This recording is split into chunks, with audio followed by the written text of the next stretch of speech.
É medo porque os Estados Unidos só sobrevive se ele manter a hegemonia do dólar.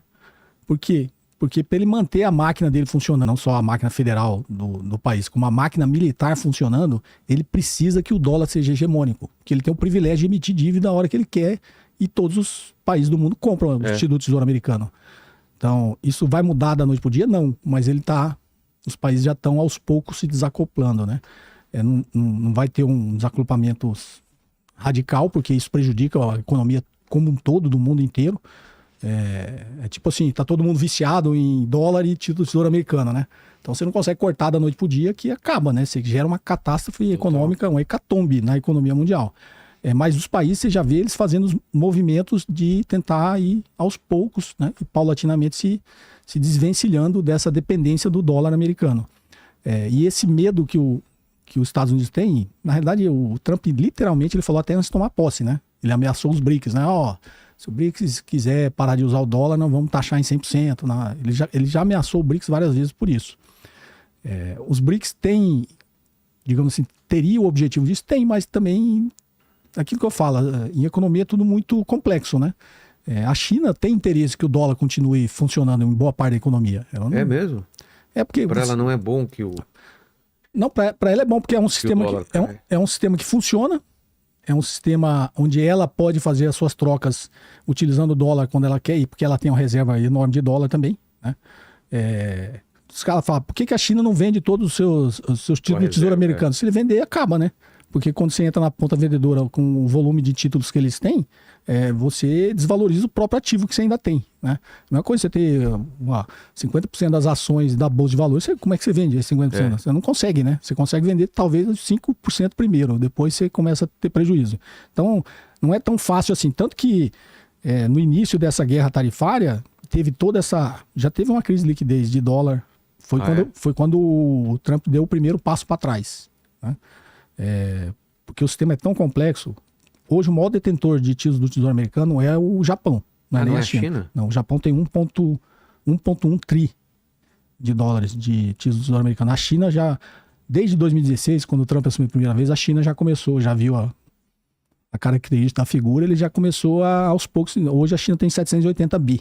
Então o Japão é o maior.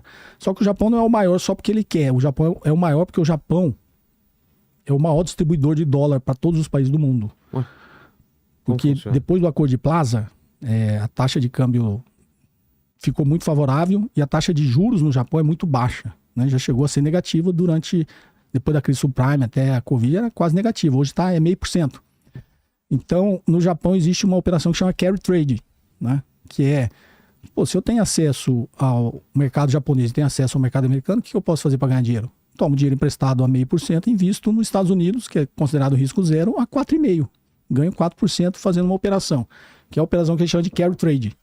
Então o mundo inteiro, inclusive os bancos centrais do mundo inteiro, fazem essa operação com o Banco Central japonês. Então quando você faz essa operação, todo mundo acaba... Deixando um pouquinho lá. Deixando lá, e o colateral de várias outras operações. Depois do carry trade, você pode fazer uma operação de arbitragem no mercado futuro que chama base trade. Que é você ficar arbitrando.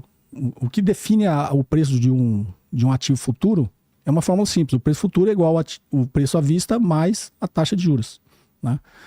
Então, eu sempre dou um exemplo. Então, quero achar o preço futuro. O preço futuro é igual. Qual que é o preço à vista? 100. Qual que é a taxa de juros? 10%.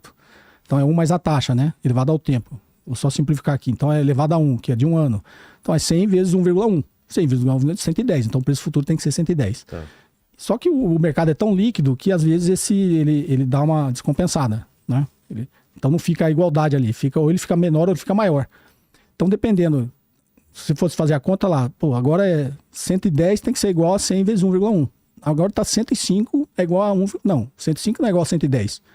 Então quando ele dá esse desígnio, você faz, você vende a vista, você vende a futuro e compra a vista. Se dá o inverso, você faz o inverso, você compra a vista e vende a futuro. Então o mercado fica arbitrando isso, é uma operação chama base trade. O mercado e os fundos de hedge fazem muito isso. Eles ficam arbitrando isso aí para ganhar essas distorções que dá no mercado. Só que para isso funcionar, a taxa de juros que você está usando na fórmula, ela tem que ser estável. E a taxa de juros dos bonds de 10 anos dos Estados Unidos sempre foi muito estável.